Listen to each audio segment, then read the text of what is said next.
नमस्कार ମୁଁ ଆଶିଷ କୁମାର ବେହେରା।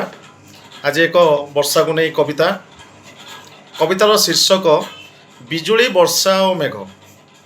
ସବୁଜିମା ନେଇ ଆସିଛି ଶ୍ରାବଣ, ସବୁଜିମା ନେଇ ଆସିଛି ଶ୍ରାବଣ, କଳା ମେଘ ଢାଙ୍କିଲାଣି ଓଢ଼ଣୀ ହୋଇ ନୀଳ ଆକାଶେ।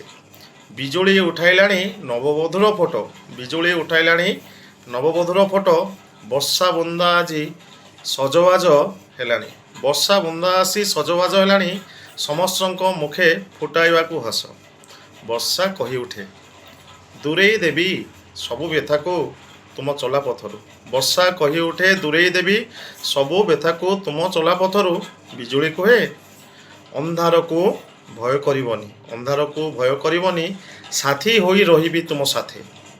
ମେଘ କହି ଉଠେ, ଆସ ଉଡ଼ିଯିବା ସମସ୍ତେ, ଆସ ଉଡ଼ିଯିବା ସମସ୍ତେ, ମୁକ୍ତ ବିହଙ୍ଗ ହୋଇ ଆକାଶେ। ବର୍ଷା ଜଳର ପ୍ରତିବୁନ୍ଦାରେ ଲୁଚି ରହିଛି ନୂଆ ଆଶା ବିଶ୍ୱାସ, ବର୍ଷା ଜଳର ପ୍ରତିବୁନ୍ଦାରେ ଲୁଚି ରହିଛି ନୂଆ ଆଶା ବିଶ୍ୱାସ। ବିଜୁଳି ଗର୍ଜନରେ ରହିଛି ସାହସର ଭାଷା। ମେଘରେ ରହିଛି ନିର୍ମଳତାର ଭରସା, ମେଘରେ ରହିଛି ନିର୍ମଳତାର ଭରସା। ପ୍ରକୃତି କୋଳରେ ମେଘ ବିଜୁଳି ବର୍ଷା ସାଜିଛନ୍ତି କବିତାର ସୁର।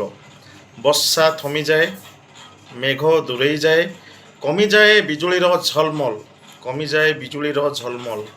କିନ୍ତୁ ମୋ ମନରେ ସାଇତି ରଖିଛି, କିନ୍ତୁ ମୋ ମନରେ ସାଇତି ରଖିଛି ପ୍ରତିଟି ମୁହୂର୍ତ୍ତକୁ କବିତା ମାଧ୍ୟମରେ ବିଜୁଳି ବର୍ଷା ଓ ମେଘର ସମ୍ପର୍କକୁ। ଧନ୍ୟବାଦ।